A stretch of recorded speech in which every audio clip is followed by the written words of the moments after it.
Boa noite. Hoje é um prazer enorme estar com vocês de novo aqui no Longe Talks, mas principalmente hoje para falar de um tema e para falar com uma pessoa que é muito importante a gente falar de longevidade, mas fazer as proximidades. As proximidades que eu digo entre vida acadêmica, vida corporativa, vida social. Na verdade, está tudo junto e misturado. O que a gente precisa fazer é essas interrelações. Por quê? Porque a gente sabe que a gente está vivendo mais, com qualidade, então a gente vai passar mais tempo na área de lazer, vai passar mais tempo no mercado corporativo, a gente vai passar mais tempo estudando na própria academia mesmo. Então, a gente trazer essa riqueza e essa união, né, de conceitos, conjuntos, experiências, para fazer a interface entre a academia e o mundo aqui fora, o mundo social e o mundo corporativo é muito importante. E hoje tem uma pessoa especial que vai estar conversando com a gente, uma pessoa que eu conheci através de uma grande amiga, eu diria que é uma curadora, né? A Eliane Ronel faz essa curadoria e sempre indica pessoas muito, muito, muito bacanas, né? Depois assisti também, né, a uma palestra da Luciana na Sociedade Brasileira de Gestão do Conhecimento. Então, é um grande prazer estar a Luciana Correia hoje aqui com a gente. E, Luciana, a gente sempre começa com uma perguntinha, né? Uma frase que é: quem é a Luciana pela Luciana? Primeiramente, Eliane, muito obrigada pela oportunidade de estar aqui conversando com você. Eu acompanho o Longe Talks já há algum tempo e eu sempre vejo a qualidade das conversas que você traz e o quanto é importante a gente ter essa troca, né, a respeito das questões da longevidade e sempre com um altíssimo nível. Então, muito obrigada, me sinto muito honrada por estar aqui. E agradecendo também a Eliane Ronel por ter nos apresentado. Foi muito bom. Foi daqueles momentos muito gostosos de 2024, foi ter conhecido mais de perto a Eliane Ronel e você também, Eliane. Então, muito obrigada pela oportunidade. Olha, a Luciana é uma pessoa muito curiosa, é uma pessoa que adora estudar, por isso até que ela se desafiou a continuar aos 50 anos fazendo o seu doutorado, já pensa no seu pós-doc, né? Já vai emendar, terminou o doutorado, já vai emendar o pós-doc, porque é uma pessoa realmente muito curiosa, muito que gosta muito de estudar e ir um pouco mais a fundo em termos de conhecimento sobre aquilo no qual ela atua, no qual ela trabalha. Então, eu sou uma pessoa que vim da vida corporativa, eu atuei mais de 25 anos em áreas de marketing, em áreas de comunicação, de organizações. Isso me trouxe um conhecimento, uma experiência de vida enorme. Foi uma fase de vida muito, muito querida, muito boa, mas quando os estudos da longevidade entraram para a minha vida, eu senti que precisava de um aprofundamento que a academia poderia me dar. Então, o meu lado curioso aflorou ainda mais e foi para isso que eu fui.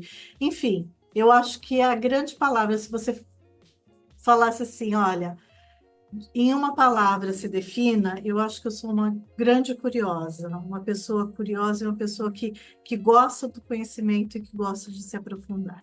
Nossa, muito bacana isso. E eu acho que você até pode acrescentar ou não isso, mas eu tenho uma percepção que também, à medida que a gente vai ficando mais maduro, vai envelhecendo, essa curiosidade também vai ficando mais aflorada, porque a gente parece que tem a vontade, né, e o tempo para querer conhecer mais as coisas a fundo. Essa é a sensação que eu tenho em termos de percepção. Eu absolutamente concordo com você, porque, na verdade, se a gente for pensar em termos de linha do tempo, né, em termos de sucessão dos momentos da vida, a gente, quando é mais jovem, a gente está muito naquele modo do fazer, né, do realizar, do conquistar, né? E quando a gente chega, na verdade, a minha transição de carreira, a minha transição de modo de encarar o mundo aconteceu por volta dos meus 42 anos, né? Então, você começa a pensar, bom, além das minhas conquistas, além do realizar, além do fazer, o que mais eu posso, né? O que mais eu posso alcançar? Acho que é justamente aí que entra isso que você acabou de falar, né? O que mais eu posso conhecer? O que mais eu posso conquistar em termos intelectuais também, né? E eu acho que ainda uma pessoa bastante curiosa, então você imagina as duas coisas juntas, né? Junta o útil ao agradável. Exatamente isso, é exatamente isso. Como foi você pensar em pesquisas que envolvesse o processo de envelhecimento, a longevidade? Eu queria que você contasse um pouquinho dessa trajetória dentro da academia. Na verdade, eu cheguei de uma forma quase não intencional. Quando por volta de 2012, 2013, eu, eu acabei optando por fazer uma transição da vida corporativa, né, para na verdade, naquele momento, minha opção era trabalhar como consultora. Eu tinha uma questão individual, uma questão muito particular, muito pessoal, que era minha mãe. Minha mãe, na época, tinha descoberto que o câncer dela tinha atingido um nível metastático, né? E eu queria estar mais disponível para estar ao lado dela no processo de tratamento. E é uma disponibilidade que você trabalhando na vida corporativa, você não tem da mesma forma. Então, eu optei por ficar mais próxima dela, ficar mais ao lado dela nesse período, né?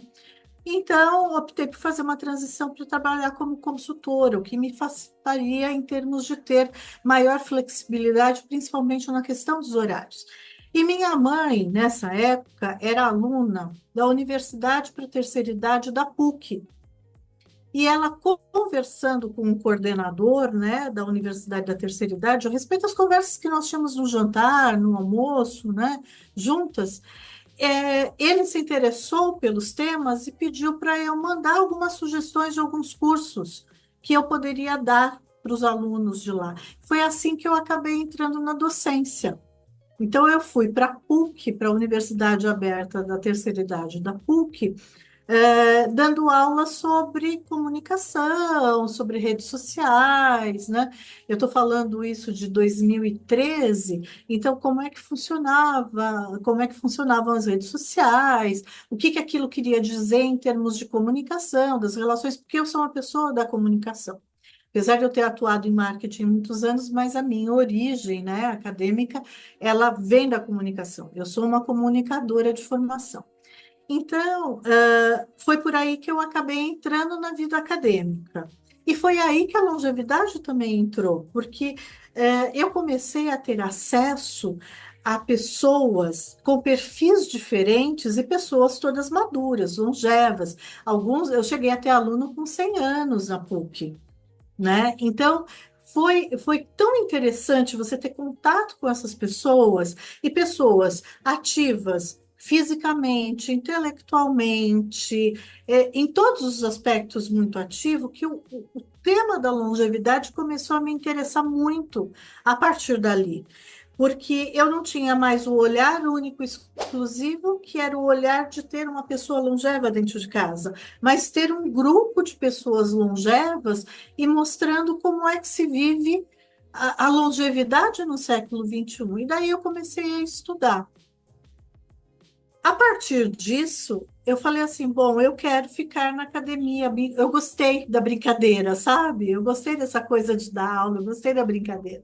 Então, eu falei, não, eu quero realmente continuar nesse processo. E a minha atual orientadora do doutorado, a professora Maria Aparecida Ferrari, na época eu estava fazendo uma disciplina com ela na USP. E ela falou assim ela falou, por que você não pega esse assunto que me parece tão interessante e não começa a pesquisar sobre ele? E leva ele realmente para a academia. Então, na verdade, as coisas foram acontecendo meio que, sabe, no fluxo, né? Não teve aquela intencionalidade desde o começo, não, eu vou com isso, mas as coisas foram acontecendo dentro de um fluxo. Por sugestão dela, eu levei o tema para minha dissertação de mestrado e agora estou levando o tema para a tese do doutorado. Na dissertação de mestrado, eu combinei a questão da longevidade com a tecnologia, que tinha muito a ver com as conversas que eu tinha com os alunos dentro da PUC, que foi um insumo muito grande, uma riqueza muito grande, né, que acabou levando para discutir a apropriação tecnológica no dia a dia das pessoas maduras, principalmente porque a gente tem um enorme preconceito em torno disso. Ainda existe muito eu costumo dizer, aquele mito, né, de que a pessoa madura ela é avessa à tecnologia, né? E um pouco da minha dissertação de mestrado mostra justamente isso, que isso não é exatamente uma verdade, né? Que você pode ter múltiplos olhares para essa questão, que você já tem uma coisa, até cunhei um termo na época chamado envelhecimento conectado. Isso foi antes da pandemia, que eu defendi minha dissertação em 2018. Imagine depois da pandemia, o quanto mais conectado nós todos, seres humanos, não estivemos. E depois, agora no doutorado, eu levei o tema da longevidade justamente para a gente pensar essa questão da participação da pessoa madura, do profissional maduro no ambiente corporativo, né? Porque também existe uma outra questão, um outro mito em torno disso, né? A gente sabe que a gente está aumentando a nossa expectativa de vida, a quantidade de pessoas longevas dentro da população brasileira, ela é cada dia maior. A gente já tem hoje uma média da população em torno dos 32 anos, essa é a média de idade da população brasileira. Para daqui a muito pouco tempo, a gente vai ter a maioria das pessoas, né, economicamente ativas, né, no mercado de trabalho, vão ser pessoas com mais de 45 anos, e a gente tem ainda organizações que não só não estão preparadas, como não estão atentas a esse processo de mudança da pirâmide etária, né? Então, eu acho que aí me interessa pensar nessa cor, né, nessa mudança toda dentro do mundo corporativo. E eu, como sou uma pessoa que venho da comunicação, me interessa mais ainda verificar como é que a comunicação pode criar as pontes para que a vida corporativa ela possa se adaptar a essa nova realidade demográfica, né? E que é muito interessante, porque na comunicação organizacional, comunicação corporativa, né, esse assunto absolutamente não é tratado no Brasil. Ninguém ainda falou sobre isso, né? No mundo se fala muito pouco, no Brasil, ninguém ainda tratou disso. Então, meu objetivo é tentar contribuir um pouco com isso, né? E pensando na comunicação como um, um, um, uma forma, né? Como eu não vou dizer ferramenta, porque eu não acredito na comunicação como uma ferramenta, mas assim, a comunicação como um grande aliado para esse processo, né? De modificação da cultura organizacional, né? Para que ela possa realmente receber e ser inclusiva, né? Ao profissional maduro, ao profissional longevo, né? Então a trajetória foi meio essa, né? Foi uma coisa que foi fluindo, mais do que uma coisa que teve uma intencionalidade desde o começo.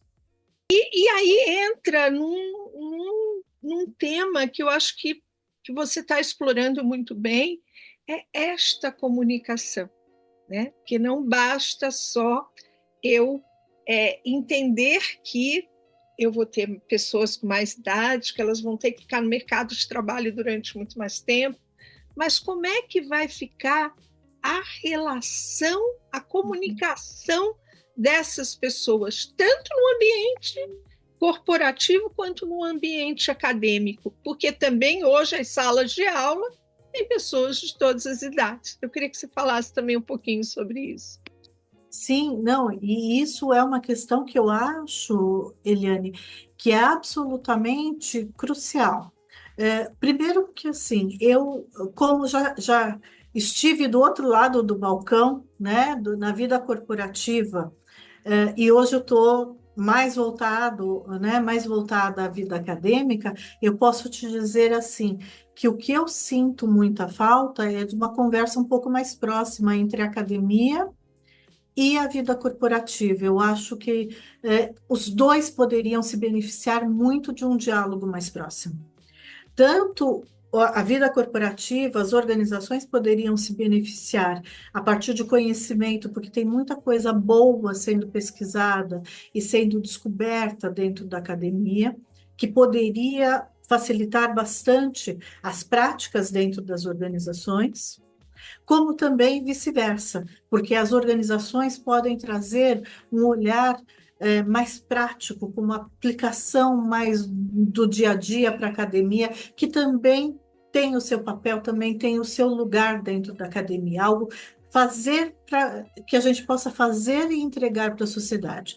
Eu, como estudo numa universidade pública, né, eu sou aluna da USP, eu acredito que eu tenha como missão também como aluna, contribuir com a sociedade. Né? Eu tenho o privilégio de estar numa universidade que me dá acesso a uma formação de altíssimo nível. Então, eu tenho que realmente contribuir com a sociedade. E eu acho que parte do meu papel é justamente tentar fazer essa conversa. Isso eu acho que é primordial. Agora você está conversando, está falando a respeito dessa questão, né? A comunicação, ela é sem dúvida essencial, porque uma coisa que eu sempre falo muito, né, quando eu falo sobre comunicação, é que a vida organizacional, ela pensa a comunicação como uma ferramenta. Ah, então eu vou lá, a comunicação para a vida organizacional é fazer um mural, é fazer um jornal, é fazer um comunicado, é fazer um catálogo, enfim, é fazer um post na rede social, enfim, seja o que for, né? Principalmente quando você está falando com a força de trabalho. É fazer, seja o que for, é pensar em ações, é pensar em atividades táticas, né? Só que a comunicação, ela vai muito além disso. A comunicação, na verdade, ela, como eu penso a comunicação, ela, na verdade, ela é criação de interações. Ela é o meio que cria interações, interações entre seres humanos, né? Na verdade, ela é o meio que facilita essas interações. E quando você tem diversas gerações, e hoje a gente tem 4 gerações dentro do ambiente profissional, cada uma com uma visão de mundo completamente diferente, os mais maduros ficando mais tempo dentro do ambiente organizacional, as novas gerações chegando, e chegando com visões de mundo muito diferentes. Se não é pela comunicação que você vai achar o ponto comum para que todos assim caminhem, né, de uma forma integrada, de uma forma em que a interação aconteça de ambas as partes, que todo mundo possa realmente se entender e achar os objetivos comuns. Eu acho que eu não sei como vai acontecer. Se não é a comunicação que pode gerar isso, eu não sei como acontecer. Se não é pela comunicação, como é que a gente vai criar essas interações, né? Então, eu realmente acredito que é a comunicação que tem a capacidade de criar essas interações, né? De criar realmente de achar na verdade, de criar diálogo, né? Ela tem essa função dialógica, ela é capaz de criar diálogo, e criando diálogo, é por meio do diálogo que você encontra os pontos comuns para que você possa ter, principalmente nas organizações, equipes que, embora vindo de princípios diferentes ou visões de mundos diferentes, elas possam caminhar todas juntas, né? Então, quer dizer, esse é a grande sacada da comunicação, é ela que pode criar, né? Então, isso é muito relevante para as organizações. E por que que é importante esse contato com a academia? Porque a academia pode fornecer para as organizações essa visão mais estratégica, mais aprofundada da comunicação, nesse sentido mais sociológico, nesse sentido mais dialógico, que as organizações, no geral, não conseguem enxergar, porque elas têm uma visão um pouco mais prática. E elas não entendem, muitas vezes, que, quer queira, quer não, uma organização ela é formada por pessoas e as relações ali, independente de qualquer coisa, é human to human. Então, se você não cria formas de interação entre os humanos que estão ali, como caminhar, né? Então, é justamente esse o papel. Então, é o conhecimento mesmo, é o que vai te dar segurança na prática, né? É, e aí tudo a ver também com comunicação. Então, acho que faz todo sentido, Lu, tudo que você traz, assim, pelo pouco que eu consegui acompanhar, acho que faz bastante sentido, sim. Obrigada, Lu, muito obrigada mesmo, né? Imagina, eu que agradeço. O que eu puder ajudar, estou à disposição. Muito obrigada, viu, Obrigada, pelo beijo. convite. Tchau, tchau. Beijo, tchau, tchau.